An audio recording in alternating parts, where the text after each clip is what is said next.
The studio lights burned bright above the set of Piers Morgan Uncensored. Producers bustled about, fixing mic levels and checking the angles. Tonight wasn't just another episode, it was a statement. Piers Morgan himself was reviewing the cue cards with narrowed eyes, the corners of his mouth twitching with anticipation.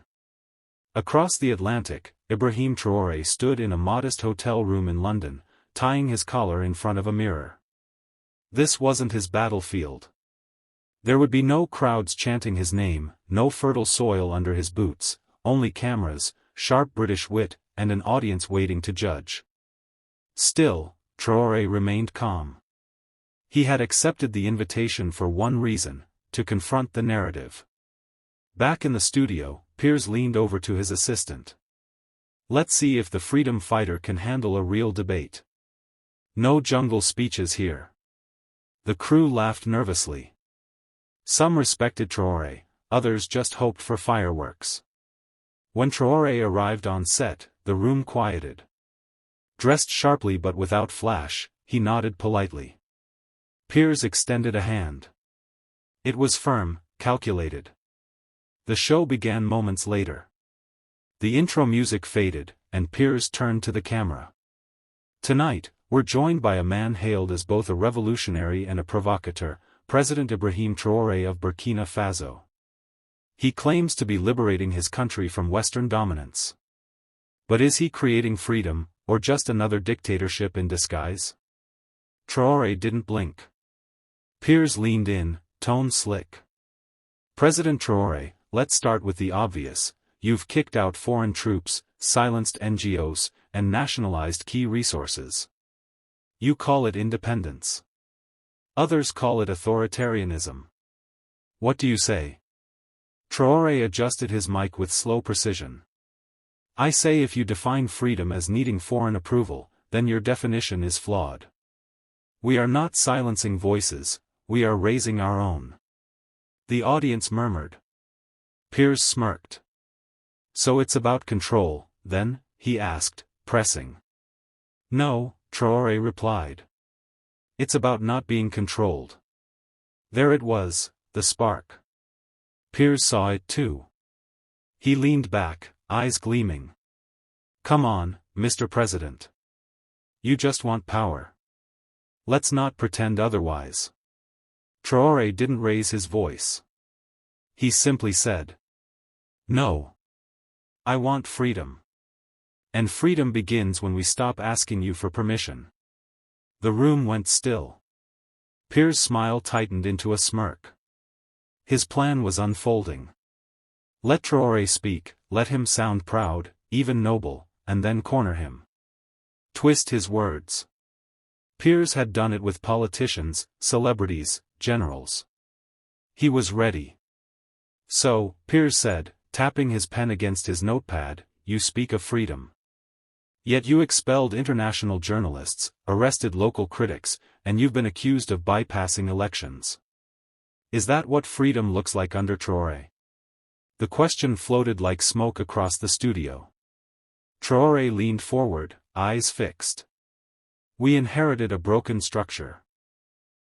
Held up by foreign donors, not by the people. We didn't silence criticism. We dismantled propaganda posing as journalism."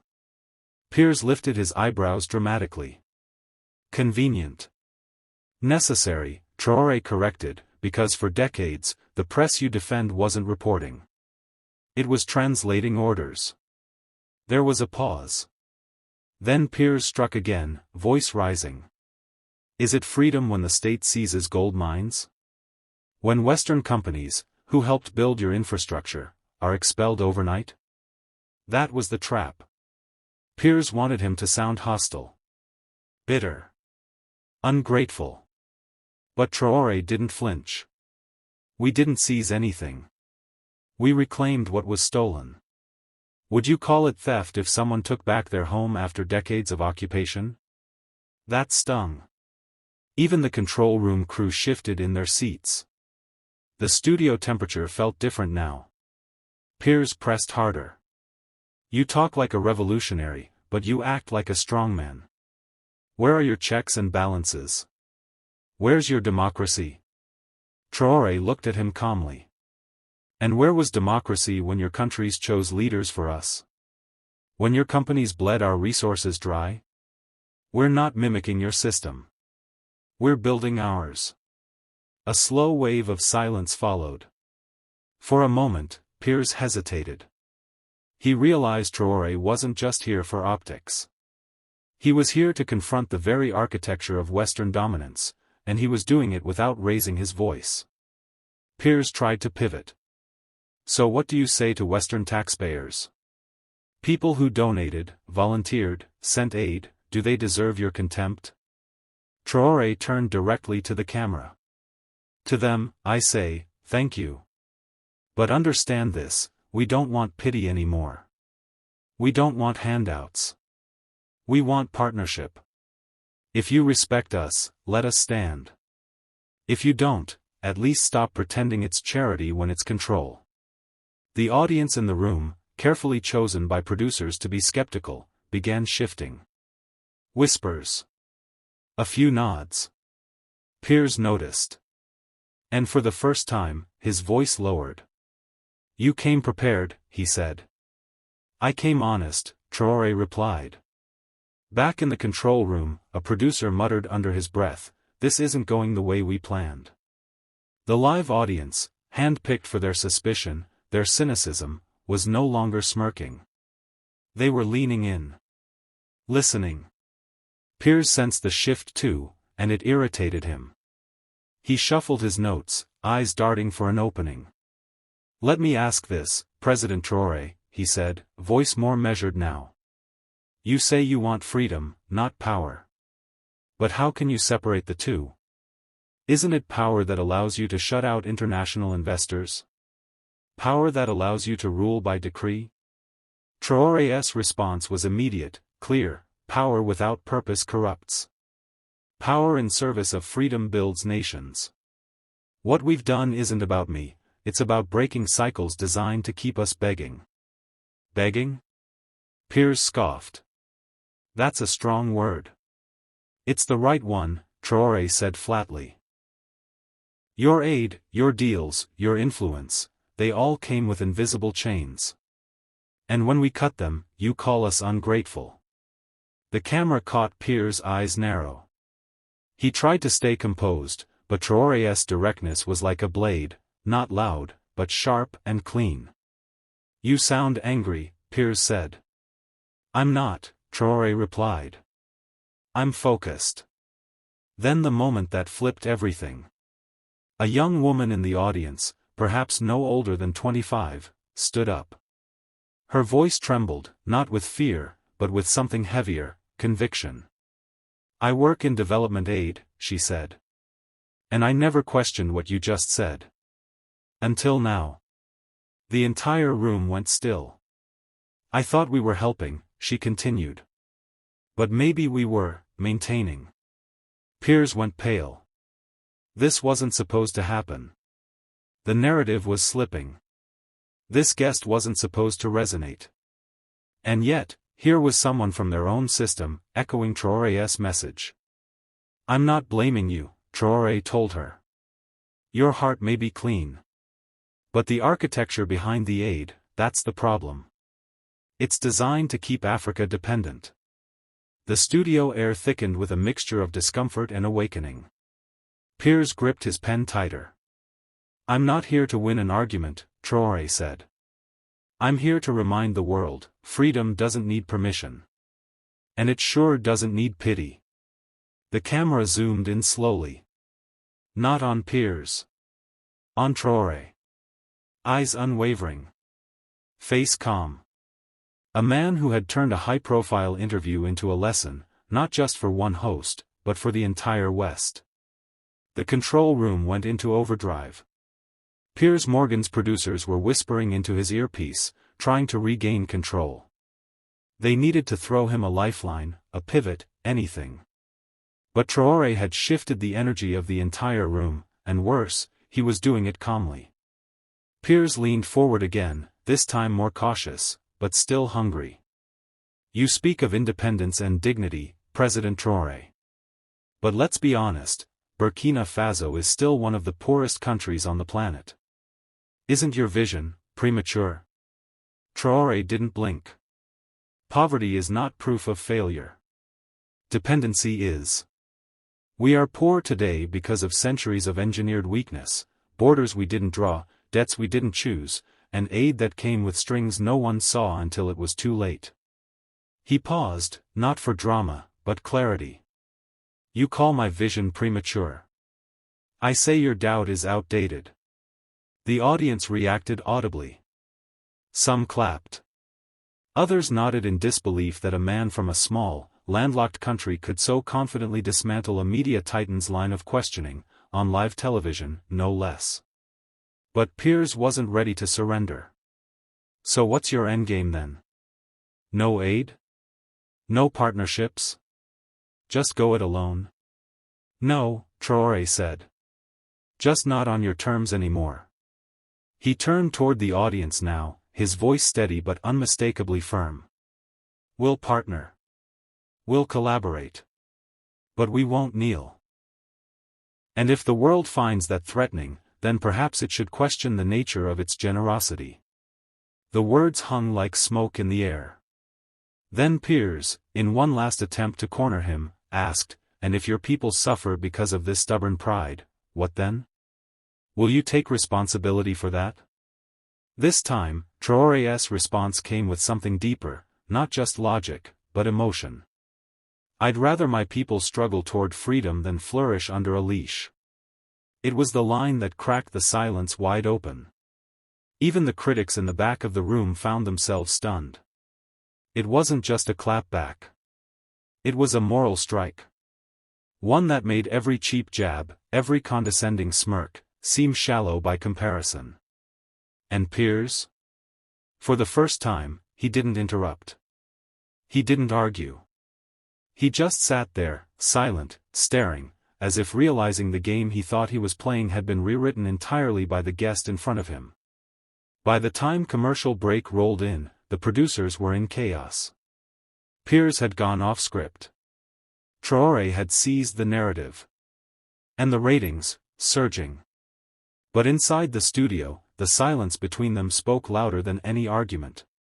Piers removed his earpiece and leaned back, forcing a smile. That was passionate. Traoré nodded, his expression steady. It was truthful. Producers gestured through the glass, 5 minutes until the next segment. But neither man moved. This wasn't over, not by a long shot. Piers picked up again, no longer as a showman, but as a man unsettled. You realize what you're doing, don't you? You're challenging a system that doesn't like to be challenged. You'll be labeled reckless. Dangerous. Even ungrateful. Traoré folded his hands. If telling the truth is dangerous, perhaps the system should ask itself why. Piers squinted, intrigued. And what truth do you think scares us most? Traoré's voice was low, direct, that Africa no longer needs validation from former empires to lead its own people. It wasn't just a political statement. It was a psychological uppercut. Across the globe, social media lit up. Clips of the exchange were already viral. Traoré versus Piers was trending on 3 continents. Some labeled him a populist. Others, a prophet. But all agreed, he had broken through. Meanwhile, journalists flooded the studio lobby. Traoré's aides shielded him from cameras, but it was clear, this wasn't a typical interview anymore. It was a geopolitical moment. One that would ripple far beyond television. As the next segment loomed, a junior producer whispered in Piers' ear, "Shall we wrap it up with a lighter tone? Maybe pivot to climate or trade?" But Piers shook his head slowly. "No," he said, eyes locked on the guest across from him. "We finish what we started." For Traoré, the stage was still his. But now, the battlefield wasn't just about facts or ideology.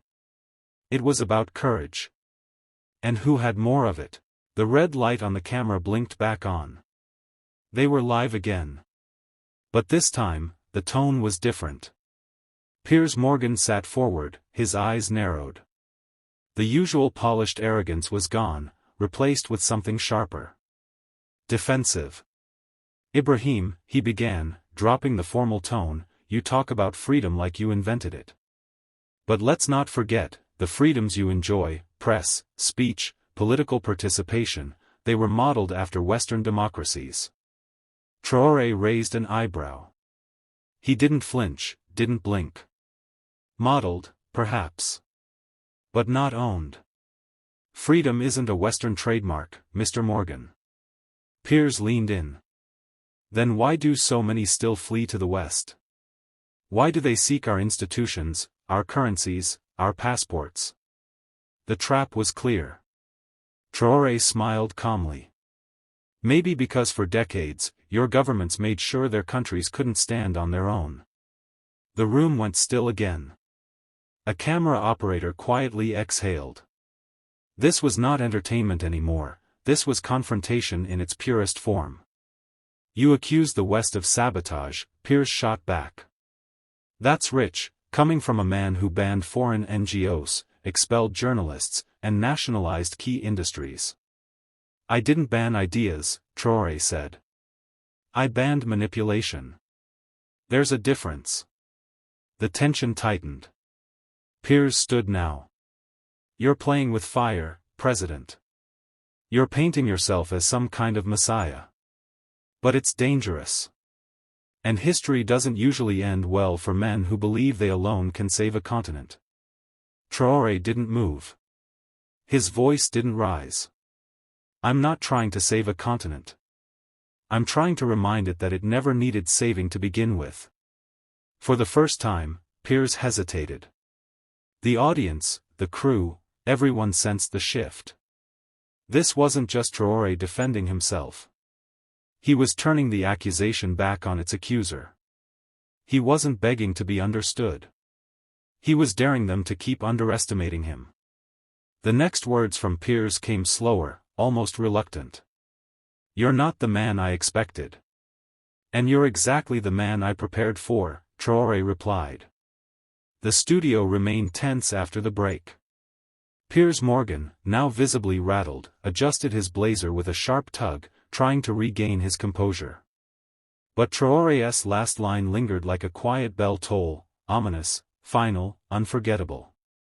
So let me ask you this, Piers began again, tone colder now. You say you want freedom. Fine. But isn't your version just another form of authoritarianism? Nationalizing media, rejecting global partnerships, those aren't democratic moves. Traoré turned slightly in his chair, facing him head-on. His expression was calm, but his eyes were sharper now. Focused. You confuse Western compliance with democracy. That's your problem. When an African nation thinks for itself, suddenly it's authoritarian. When we reject the IMF, we're unstable. When we build without you, we're threats. The audience held its breath. Piers crossed his arms. You can't just flip the definition of power. I'm not flipping it. I'm reclaiming it, Traoré answered. He paused, letting the silence stretch, then leaned forward, voice lower but firmer. Power doesn't mean control, Mr. Morgan. It means ownership. Of our land. Of our narrative. Of our future. A monitor in the studio caught the moment Traoré said it. His face, strong, composed, became a symbol in real time. Clipped and uploaded within minutes, the phrase began trending on social media, power means ownership. Piers, sensing the tide turning, made a last-ditch attempt. But without oversight, without outside investment, how do you expect to compete in the global market? Who says we're trying to compete on your terms? Traoré replied. We're not building your version of success. We're building survival. Sustainability. And dignity. Another blow. Direct. Philosophical. Defiant. For years, interviews with African leaders were framed by deference, economic dependency, political instability. But this? This was something new. A man who didn't want validation, he wanted autonomy. You talk like the world has wronged you, Piers muttered. No, Traoré said. I talk like someone who knows the truth, and refuses to stay quiet about it. The cameras caught it, the way Piers's fingers clenched the edge of the desk just slightly, a micro-expression betraying what his polished tone couldn't hide. He was losing control of the narrative. Let me clarify, Piers said, shifting in his seat. You say you're building sustainability and dignity.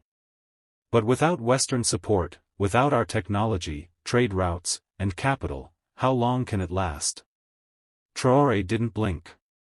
His response was immediate, and quieter than before, calm like deep water. You say, without Western support, like it's a threat.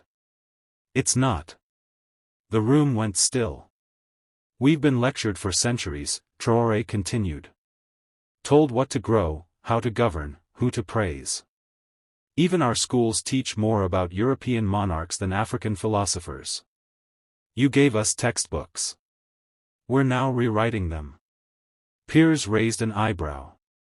So now you reject all collaboration? No. I reject control disguised as partnership. Traoré looked into the camera then, not at Piers. His voice found a new register, one meant for those watching at home. There's a generation rising in Africa that doesn't want permission. They want truth. They want their stories, their languages, their science, their art, not as a footnote in Western institutions, but as a foundation in their own.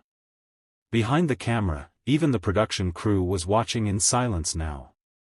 You call this rebellion. I call it correction. It was no longer an interview. It had become a statement of cultural reclamation. Every word carried weight, shaped with intentionality. Piers leaned back, arms crossed. Sounds noble. But can words build bridges? Can speeches feed people? Traoré gave a half-smile. They can. When those words turn into movements. And those movements plant seeds. Seeds become food. Food becomes strength. And strength becomes freedom. A long pause followed. The air was electric.